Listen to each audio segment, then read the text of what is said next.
E. E. Cummings' "Oh Sweet Spontaneous," published in 1923.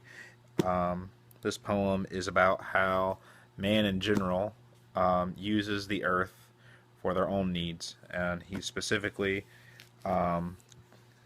uses philosophers, scientists, and religious groups as examples. And one of the ways he does that is he's saying that they're using the earth and its resources and nature itself to fulfill their own desires. And I think desire is a great way to look at this poem because in nature this poem is so has so many sexual connotations, and they're obvious throughout the entire poem. In lines 5, he's he uses the terms the philosophers are uh, have pinched and poked, and again, in a way, like that's more of like a flirtatious, you know, uh, type context, which philosophers can only do so much as far as using the Earth's resources, and then scientists down at line 10, you know, uh, the has the naughty thumb of science prodded thy beauty, and that's showing where scientists they're literally this is the time where oil is a major industry as with manufacturing and stuff like that. So they were literally probing the earth for oil and what is essentially and destroying Mother Nature that way. And then you go on down to lines 13 through 19, and he brings up religious groups, and he says, how often have uh, religions taken thee upon their scraggy knees, squeezing and buffeting thee, that thou mightest conceive gods. And that's just saying that you the earth.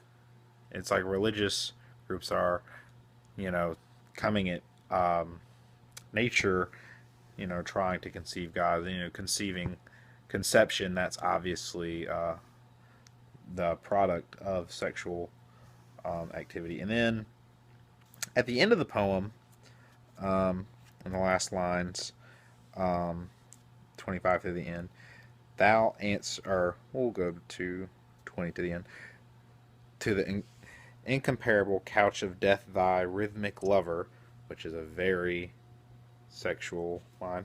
Um, Thy rhythmic lover, thou answereth them only with spring. And when you think of spring, you think of things growing.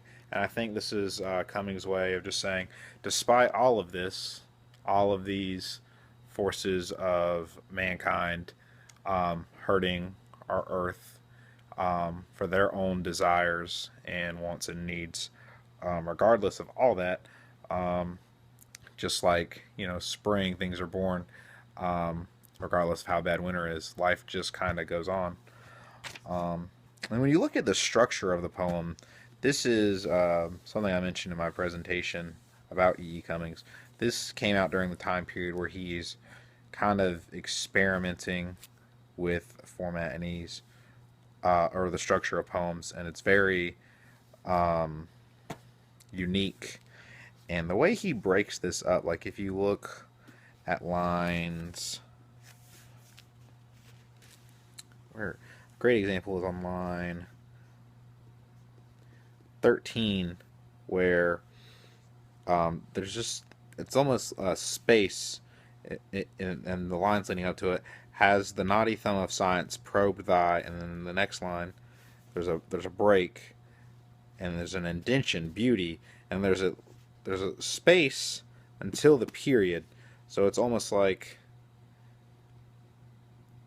he's not like you're not finishing your thought until all, and it the period's against the next word, and it's almost like the way I read it in my head is, has the naughty thumb of science probed thy beauty? How often have the religions taken thee upon their scraggly knees, squeezing and buffeting thee, and so on and so forth. And I feel like inflections like that really make you, like if he were to have done a regular or a more common structure, you wouldn't read it the same. And then buffeting thee that thou mightest conceive gods.